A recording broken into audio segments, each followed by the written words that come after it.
Hey there, Dan Martell here, serial entrepreneur, investor, and creator of SaaS Academy. In this episode, I'm going to share with you how to create a limited time offer. Maybe you've got a Cyber Monday, Black Friday sale that you're trying to figure out, or you're trying to sell kind of like a launch or pre-sell your product, or maybe it's just an end of year campaign you want to crush.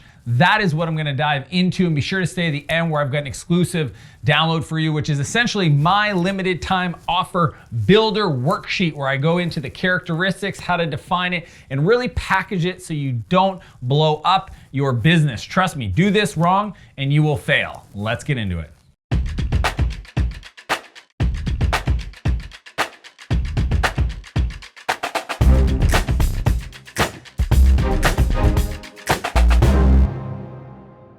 The offer. How do you create a limited offer that explodes, gets you high quality customers, generates a cash injection into your business, and doesn't cripple it? Because the challenge I've discovered, I coach a lot of software founders that do Black Friday, Cyber Monday, end of year offers, pre-sell their next big launches.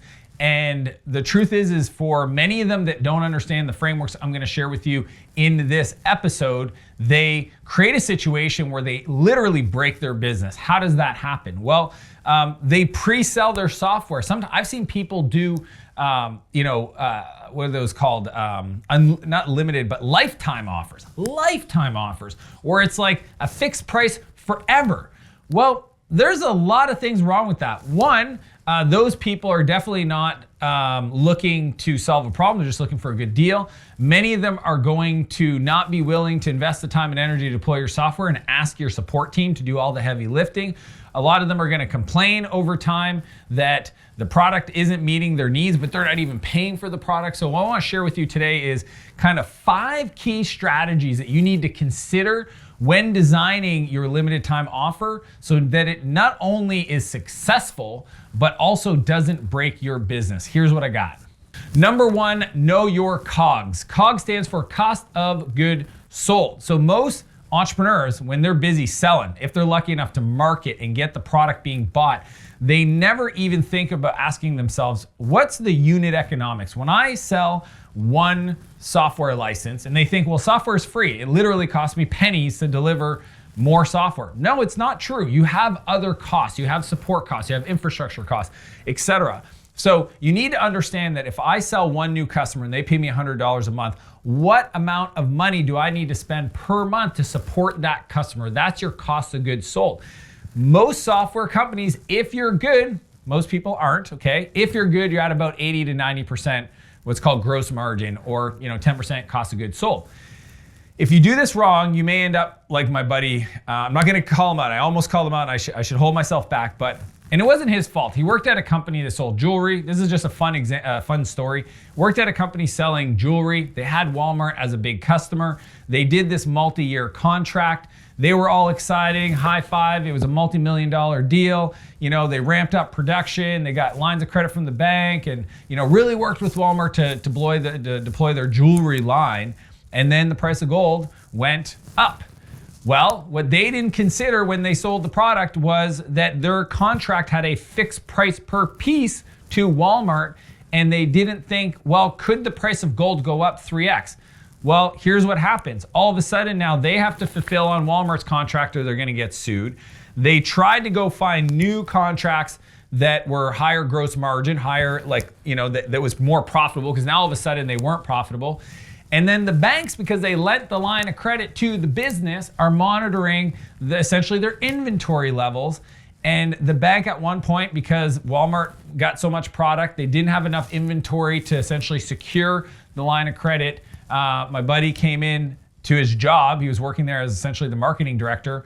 And there was, I think it was like Accenture, one of the big accounting firms, literally took over the business. The CEO was kicked out.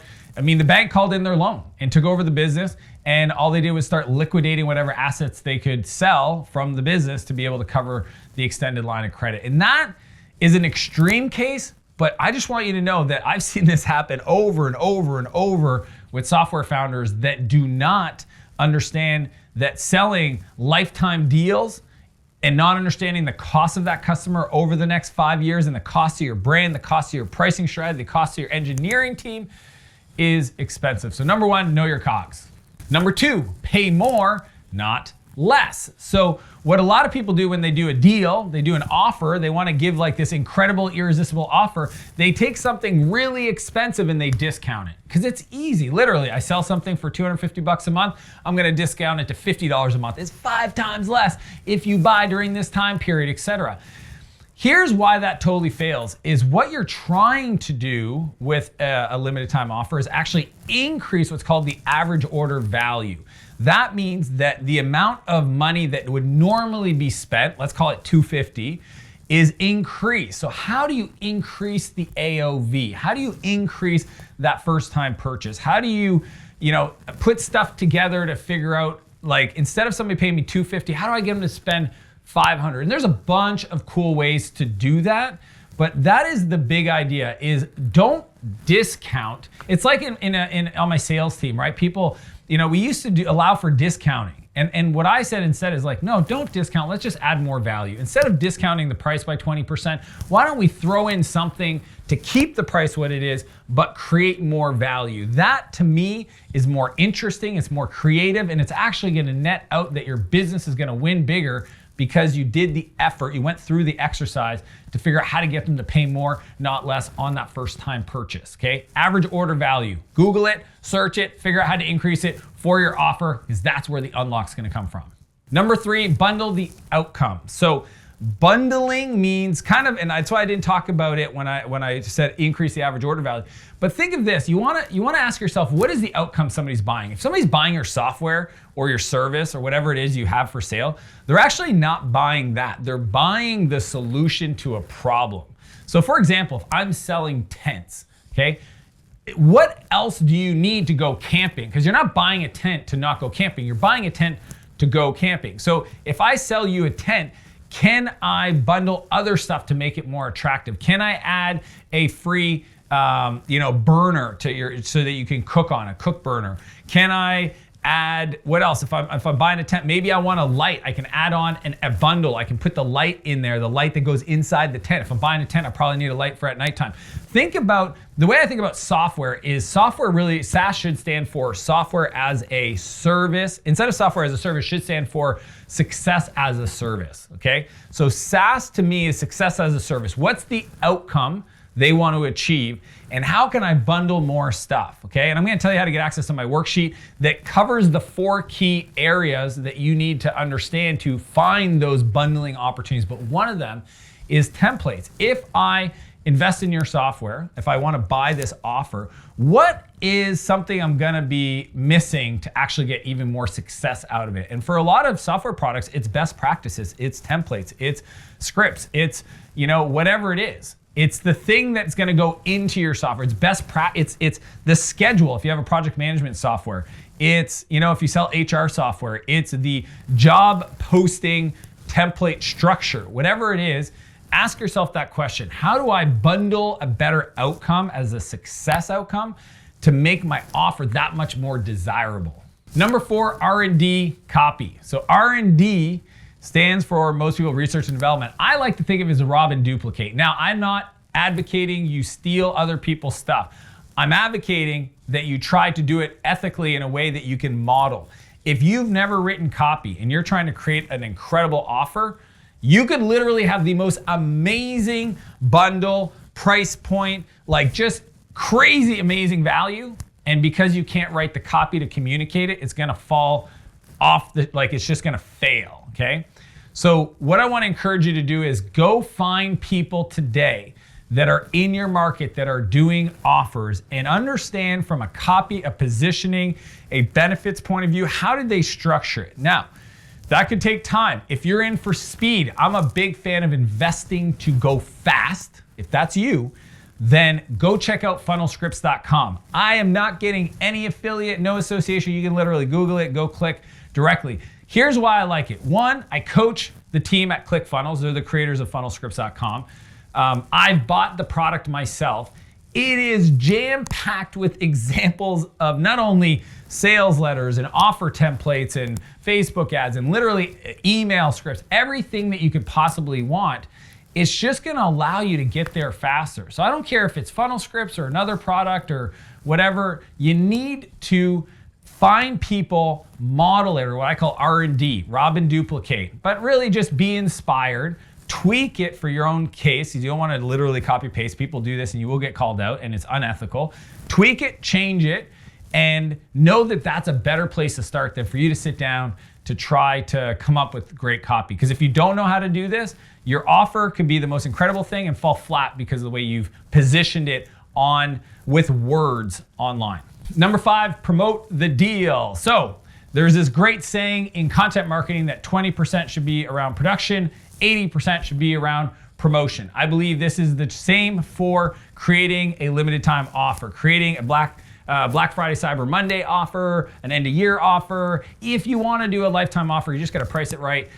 Those are all things that require you to promote the deal. So in the retail world, when you go to a retail store to buy some jeans or buy some clothes or whatever, you're out to buy some sunglasses, they typically have a promotions rack. Okay, a promotions rack is stuff that they're trying to clear, they're trying to move, and it's discounted. It's last year's, it's great product, it's just not the current season stuff.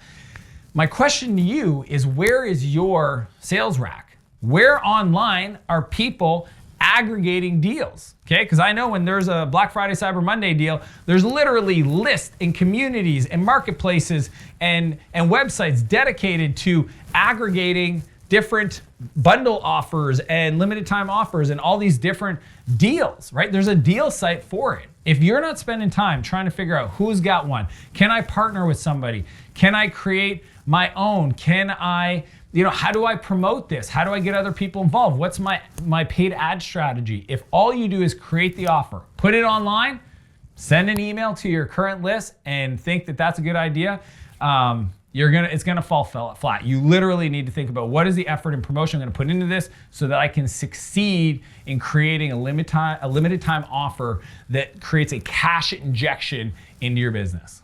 So 5 strategies to create an irresistible limited time offer. Number 1, you gotta know your COGS. Number 2, pay more, not less. Get them to pay more. Number 3, bundle the outcome for success. Number 4, R&D your copywriting skills. And number 5, promote the deal.